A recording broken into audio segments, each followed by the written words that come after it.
We got our final thoughts on Oklahoma's matchup with SMU in week 2. Got some big time recruiting news coming up. And who you got on today's episode of Locked On Sooners? You are Locked On Sooners, your daily podcast on the Oklahoma Sooners. Part of the Locked On Podcast Network, your team every day.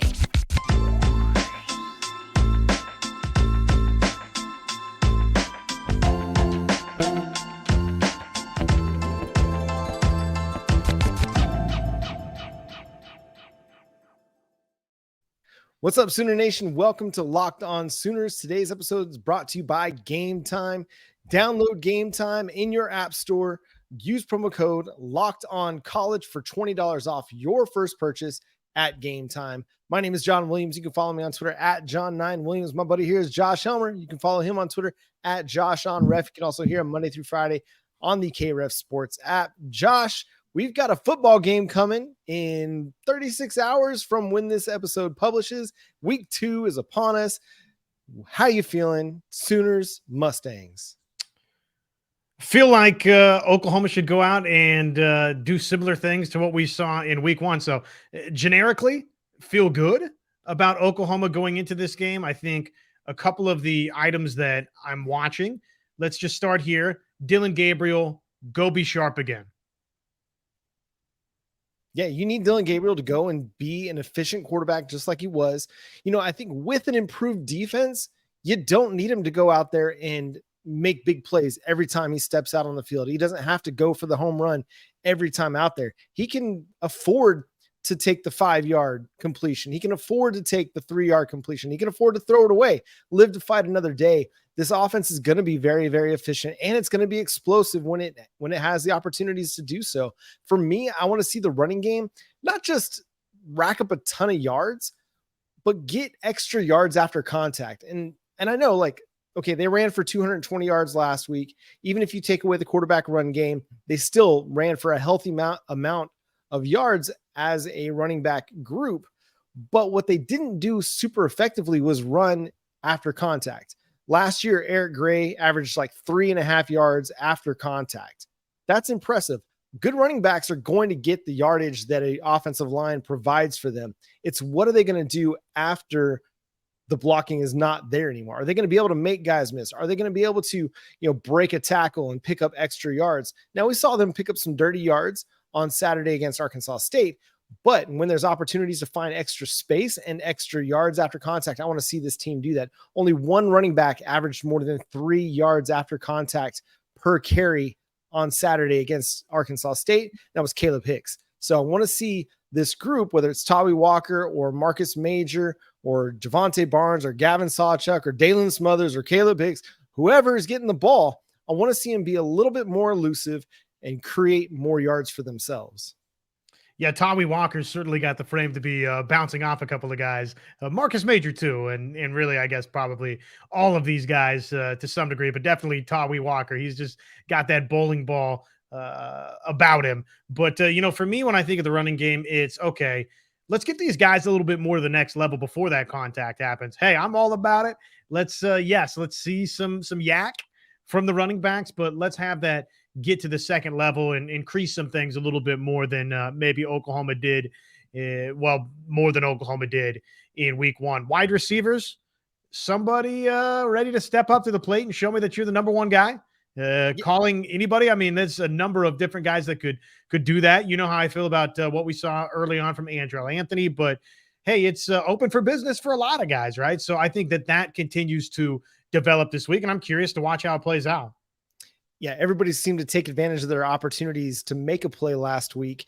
Can they continue that this week? Offensive line play, it looked really, really good in pass protection. Dylan Gabriel seemed very, very comfortable back there. Even on play action, it almost seemed nonchalant at times when Dylan Gabriel was kind of throwing the play fake, but very comfortable. Again, a better SMU defensive line that they're going to face.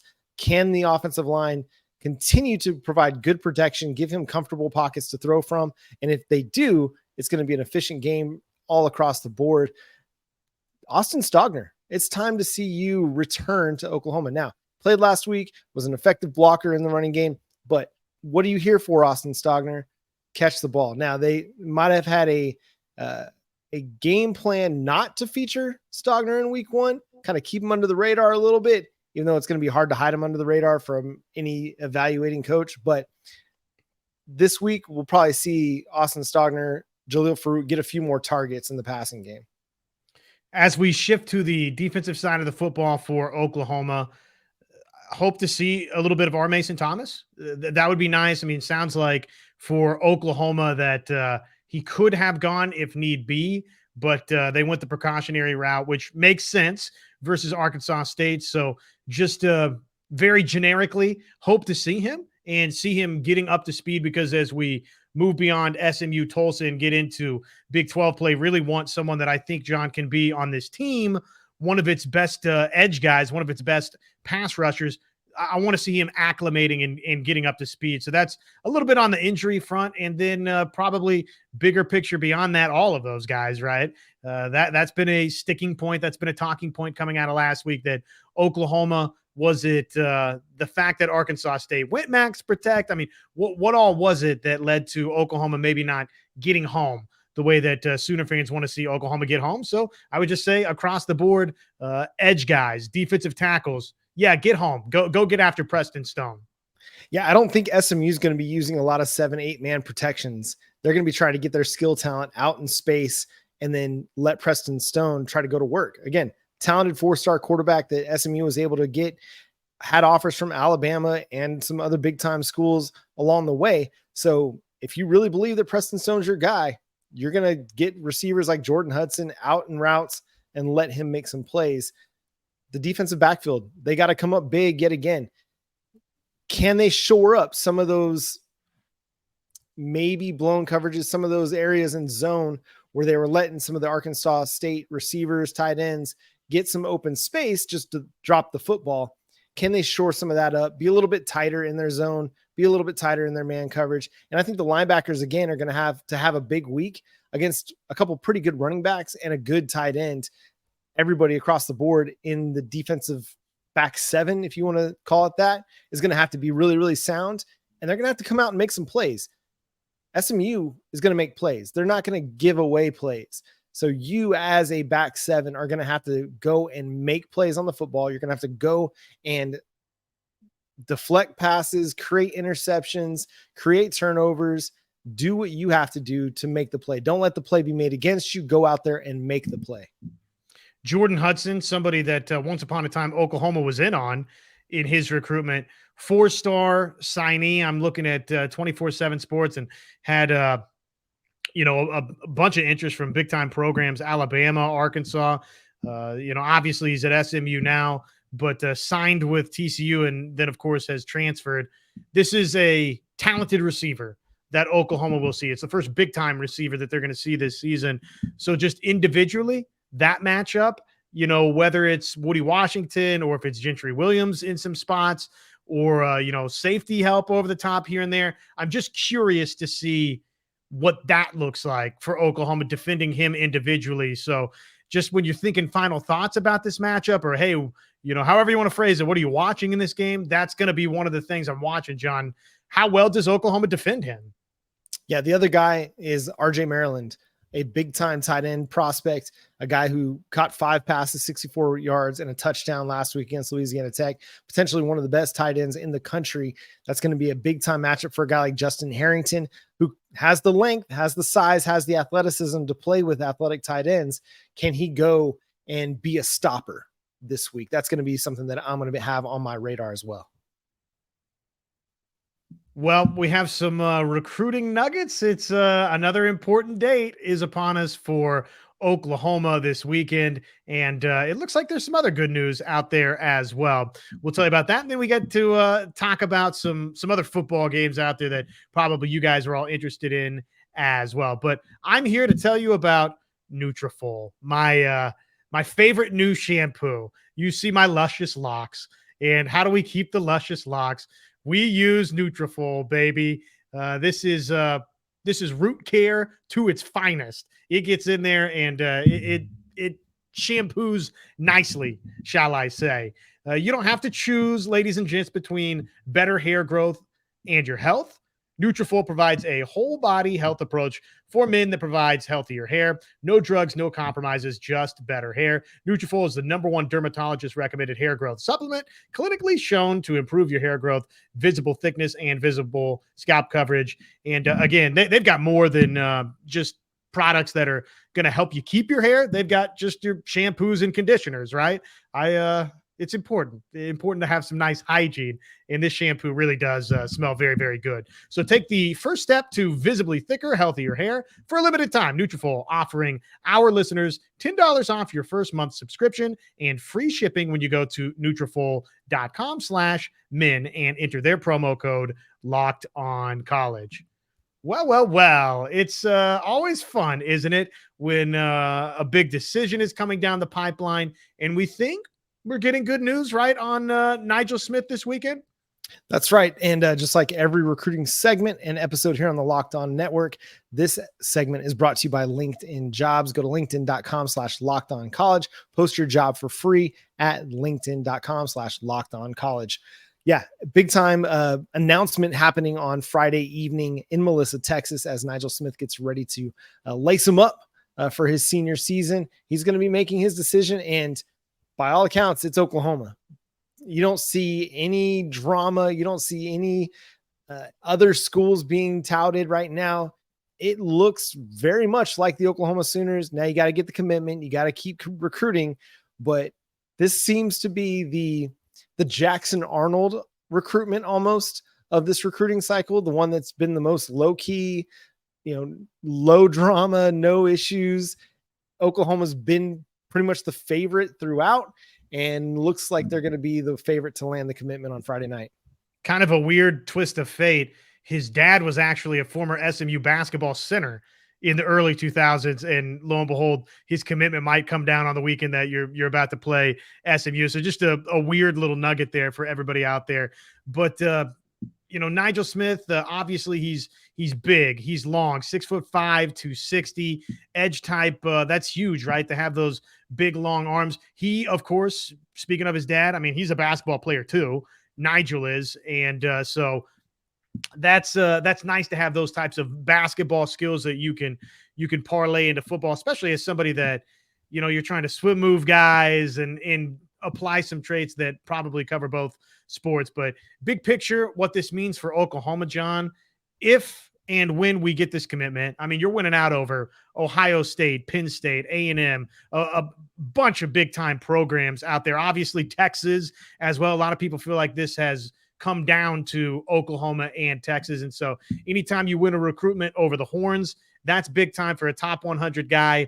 And Nigel Smith, you and I have said this, and I've heard other people maybe hear us say it and kind of parrot it, or maybe we're parroting them and everybody's like-minded a little bit, but he's kind of been an overshadowed guy a little bit in this recruiting class for Oklahoma, just because you did have the David Stone sweepstakes, and obviously you've had Winery in this recruiting class, and all of a sudden there's late momentum, we thought, for Dominique McKinley, and yet all along Nigel Smith is this definite blue chip top 100 guy, John, that don't forget about Nigel Smith. That's been my charge. That's been your charge, John. This would be a big time get for Oklahoma. Yeah. And as my buddy Bryant over at Sooners Wire likes to remind me, he was once a 5-star prospect. You don't just become a 5-star prospect. Even if he got downgraded a little bit as a 4-star, the talent is still there.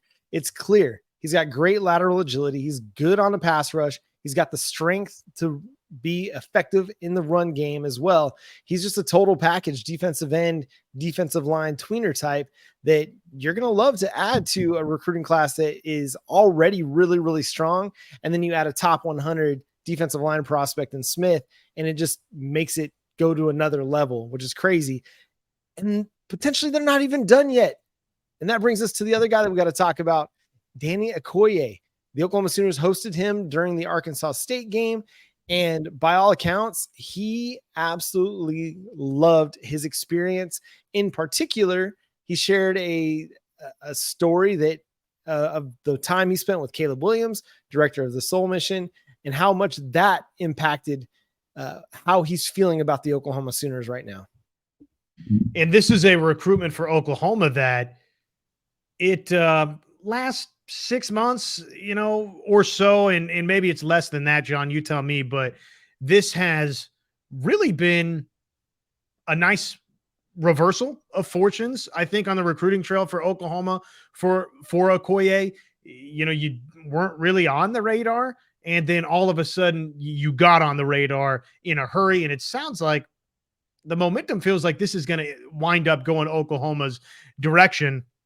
And after his recent visit, he said he came to Oklahoma with 6 schools in mind, and after the visit, he's ready to make it 3. And you can bet your bottom dollar that Oklahoma is one of the 3. Yeah, absolutely. Tennessee's very much been in this recruitment as well. And it's going to be tough. He's an incredibly athletic player, someone who's going to be a very big difference maker at the collegiate level and has pro prospects simply based on his sheer athleticism.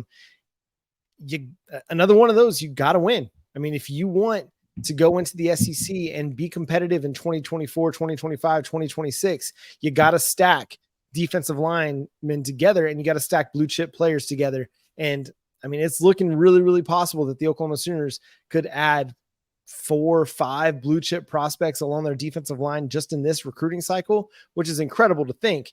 And Okoye is just another one of those. Like you mentioned, a while back, it didn't seem like Oklahoma was, they were in the mix, but it didn't seem like they were necessarily the favorite. It seems like, and based on a lot of projections that have come out this last week, that it's Oklahoma. You look at, Gary Hamilton or Sam Spiegelman on 3 or Josh McCuistion at Sooner Scoop. And everybody right now is pegging Oklahoma to land the incredibly athletic 4-star defensive line prospect out of Noah. Well, and just the overall picture of what this defensive line class can be for OU now with Gilmore, with Jaden Jackson, obviously with David Stone, with Okoye, and with Nigel Smith. This is a big time defensive line class if it winds up playing out that way, John. It's looking really, really promising. I hate to get out over my skis too much, but I'm going to get a little bit hyped for it because everything's just trending in Oklahoma's favor. Last thing we're going to do, who you got? Our week 2 picks against the spread, thanks to Fan Duel. But first, let me talk to you about our friends over at Game Time. If you're looking for last-minute tickets and you want something stress-free, kind of like this Nigel Smith recruitment has been kind of stress-free for Oklahoma fans, probably the Oklahoma Sooners coaching staff as well. If you want last-minute stress-free shopping for your game tickets, go to Game Time. It is a great app that you can download at the App Store on Apple or Google Play and find fantastic seats for low prices. And my favorite part of this app is that you get to see exactly what you're looking at from what your seat would be. So if you want to sit in the end zone and you want to know what it's going to be like to sit in the end zone, Game Time will show you that picture from what your seat looks at. And that's a great feature to the app. Again, you get cheap tickets, less expensive, the best prices, easy to use. It's quick, it's fast. You can download it, again, on your phone, your smartphones, Apple, Google, Samsung, whatever phone you got, you can get the Game Time app. Use code LOCKEDONCollege, get $20 off at Game Time. Do it today, Locked On College, for $20 off. And Josh, week 2, who you got? So looking at FanDuel, we got 5 games we're going to pick. I'm gonna sit here. I went 1-3 last week against the spread. Thanks a lot, Clemson, for laying an egg. But some really, really intriguing matchups coming this week, both in the Big 12 and around the nation. We're going to focus on 4 games that have Big 12 consequences, including Oklahoma versus SMU, and then one that I think just kind of caught the country by storm, and that's Colorado. So we'll talk about all that. Let's start with the Utah Utes laying 7.5 points on the road at Baylor. The over-under is 47.5 in what could potentially be a little defensive grind. Yeah, I would not be surprised if it goes under that total, but I do like Utah to win by multiple scores in this game. I think with the way they've opened versus Florida, they've sort of shown, yeah, we're going to be a good football team with or without Cam Rising under center. We're going to be a competitive, physical football team that can go out and beat Power 5 teams. And what Baylor has shown us is we're probably a mess with Shapen, and we're definitely a mess without him. So, yeah, I like Utah to win this game, and I like Utah to win it comfortably. Yeah, I'm with you. Give me the Utes to cover the spread. And yeah, I'd probably take the under on this too. I just don't trust Baylor to be able to hold up their end of the bargain to get them to 48 points or more. So yeah, give me Utah, give me the under on that. Next, another big Pac-12, Big 12 matchup is going to happen in Lubbock. The Oregon Ducks, after putting up 81 points on Portland State, travel to face Texas Tech. Oregon's a -6.5 favorite. I'm a little bit surprised by this spread against Texas Tech. The over-under is at 68.5 after the Red Raiders lost their week 1 matchup to Wyoming on the road in double overtime. Josh, who you got? Yeah, that is an interesting line. Obviously, still a ton of respect for Texas Tech on it, kind of trying to like reel you in a little bit on a line that you're like, wait a second, this is too good to be true on Oregon, isn't it? I'm still taking Bodacious and Oregon on the line. I like them to go win by multiple scores on the road as well. I think they're a serious threat in the Pac-12. They might go win the Pac-12 conference. It's it's crazy. The Pac-12 in a year where the conference is dying and everybody's leaving, and there's 2 schools that maybe are going to have a home or maybe they're not. Maybe they're reeling the Mountain West in. Maybe they're joining. We'll see. In Oregon State and Washington State, the league went undefeated last week. It's like the first time ever or 40 years or something that a league has done that in week 1. So it really is a pretty good league, I think, when you think about Utah, who we talked about, Oregon, obviously here, obviously Caleb Williams and USC. Michael Penix is a really, really good quarterback at Washington. So that's a long way to tell you that I don't think Texas Tech is as good as advertised to begin this year. The Wyoming game, demonstrating that. And I think that continues this week. Yeah, if Wyoming's going to be able to put 35 points up on your defense, what's Bo Nix and the Oregon Ducks going to do? I definitely think it's going to be an over game. I like Oregon in this one by at least 10. So yeah, give me the Ducks to cover and the over in this one. Next, we're going to go to Colorado hosting the Nebraska Cornhuskers. One of my favorite early college football memories. This is from the early 2000s, is Colorado playing Nebraska, I think in Boulder, and Andre Girard, former Colorado guard, I think he played guard for the Buffaloes and then went on to play center for the Dallas Cowboys, absolutely bullying a Nebraska defensive tackle through the end zone all the way up against the wall, like 20-yard block. It was so fun to watch. But the Colorado Buffaloes, after a big time win over TCU in week 1, they're a -2.5 point favorite hosting Matt Rule and the Nebraska Cornhuskers in a Big 12 reunion. Well, the defense for Colorado certainly frightened me a little bit down in Fort Worth. So I don't think it's I wouldn't be betting the farm on this one, but I do like Colorado to win and to cover. I think Sanders offensively too much. And with the game being played in Boulder, as much as Colorado's defense scared me, Nebraska's offense equally frightened me. And Minnesota's good defensively. They are good defensively, but I think this year is going to mirror each of the previous couple of first years as a college head coach, both at Temple and at Baylor for Matt Rule, where it just wasn't good in year 1. And we know that it was a total mess at Baylor, what he was obviously taking over there. So you almost take that experience and it's sort of doesn't translate to the similar circumstance here in Nebraska. But for whatever reason, right, that's kind of the MO for Matt Rule is year 1 goes very, very poorly, and then he turns things around. So I'm not selling on Matt Rule at Nebraska. I think he's going to make them competitive again. I'm not ready to say they're going to start competing for Big Ten championships, but they're not doing it this weekend. I do like Colorado. One final thought on this game. I would love, if it's not an Oklahoma-Nebraska early season annual rivalry game that you can bring back, I would love to see Colorado-Nebraska play this game every single season. Yeah, it's a low-key, pretty good rivalry. It kind of feels similar to Bedlam a little bit in that I don't know why, but I think that was a really good kind of quasi rivalry that the Big 12 had going before realignment hit 10 years ago. I like Colorado -2.5. I think this hits the over as well. Shedeur Sanders, Travis Hunter, and then Dylan Edwards, the former OU target that committed to Notre Dame and then decommitted and ended up at Colorado. Fantastic player. I mean, it's no wonder why everybody in the country, or a lot of big time Power 5 teams, wanted Dylan Edwards. The dude's electric. So I think Colorado's offense is just too much. And I don't know if Nebraska keeps up, but I do think it will hit the over that's 58.5. That brings us to the Alabama Crimson Tide hosting the Texas Longhorns in Tuscaloosa. Bama is a 7-point favorite in this one. The over-under is 53.5. The Longhorns looked a little bit sluggish in their opener against Rice. Alabama, not so much, with Jalen Monroe taking the job at starting quarterback. Josh, who you got?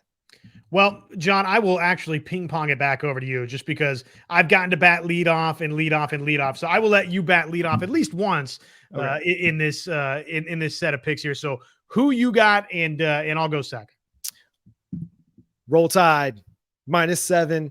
I think it's going to be another over game. I think both teams, at least I think Bama's probably going to get to the 30. It would not surprise me to see, or Texas get to like 23-24 or so. So I'm going to say it's probably going to be something like 35-24 in this game. But yeah, Alabama wins. Texas goes home crying. Steve Sarkisian's left wondering what's going on with his quarterback situation after Quinn Ewers throws a couple of picks. I just think Alabama at home, big spot, big game. Milroe, to me, I mean, we're going to find out, right? Okay, can he go be a star quarterback for Alabama? And yet it's Alabama, so he probably doesn't need to be, right? I mean, he can manage a little bit and just get it to skill guys and let them go make plays. I do think he's a nice quarterback, though. I like what we saw from Milroe in week 1 with the 3 touchdown passes. Let's round up and call it 200 yards. It's Alabama, man. It's at home. It's versus Texas in a big spot. No, I'm not taking Texas in a big spot. I'm taking Alabama to win this game, and I think to win it convincingly, John. I'm saying 3 touchdowns or more. Ooh, spicy. I love it. That brings us to the game of the week, because you're here on Locked On Sooners, and every Oklahoma Sooners game is the game of the week. They're taking on the SMU Mustangs. Oklahoma is a -16.5 point favorite over at Fan Duel. The over-under is 68.5. Josh, I'll start with this one. Who I got? The Oklahoma Sooners. We're going to see that Sooner schooner, the ponies, unleashed a lot in this one. Oklahoma is going to get to 40 easily. SMU might be able to, get to 20. They'll come close, but I'm putting it something like 48-17. I just think Oklahoma's pass rush is really going to take off this week. They're going to show far more defensively than what they showed against Arkansas State. And the offensive execution is going to just continue. They might not go, 11 straight drives or 10 straight drives and score a touchdown, but they're going to score often. They're going to score early. They'll get up early in this game and then be able to run the ball, run the clock. Oklahoma big this weekend against SMU. I think SMU, we saw some cracks a little bit in the secondary, and you didn't have the team to exploit it. Didn't see a lot of cracks back there, but we did see a couple. And so I expect Preston Stone and Hudson and company, they're going to get theirs a little bit, but not a lot of bit. I do expect Oklahoma to win this game relatively easily, and I think Dylan Gabriel goes out, has another very, very efficient day. I think we're going to leave this contest feeling better about the way Oklahoma ran the football. So that will be an important development. I'm thinking they do cover 41-20 defense, couple of drives where we're not feeling great about it, but overall you end the day and say, you know what? Okay, you win, you cover, a lot of good offensively, a lot of pretty good defensively. And yet, hey, there are some maybe cracks here and there we got to tighten up in the secondary. The big difference for me defensively in this game is the return of R Mason Thomas. Sorry for those wrestling references. That's the RVD. But yeah, I think RMT, he's going to make a big difference in this one. The pass rush is going to be much better. So yeah, it's going to be so much fun. Oklahoma SMU, 5:00 p.m. Central Time on Saturday evening on ESPN Plus. Make sure you're tuned in to Locked On Sooners, where we will break down everything that occurred on Saturday evening. We'll also have Nigel Smith committing on Friday evening. All kinds of recruiting stuff to continue to watch out for. Subscribe to the show wherever you get your podcasts. We're free and available on every platform and on YouTube. Hit that notification bell to let you know when new episodes drop. Follow Josh on Twitter at JoshOnRev. I am at John9Williams. The show is at Locked On Sooners and on Facebook, Locked On Sooners Podcast. Until next time, he's Josh Helmer. I'm John Williams. Boomer Sooners.